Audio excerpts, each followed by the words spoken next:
చీకటితో వెలుగే చెప్పెను నేనున్నానని, ఓటమితో గెలుపే చెప్పెను నేనున్నానని. నేనున్నానని నీకేం కాదని, నిన్నటి రాతని మార్చేస్తానని.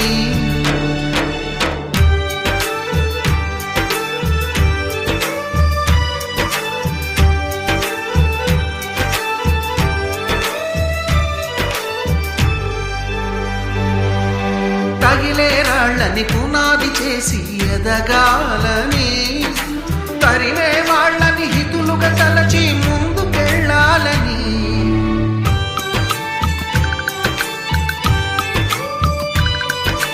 కన్నుల నీటిని కలల సాగుకై వాడు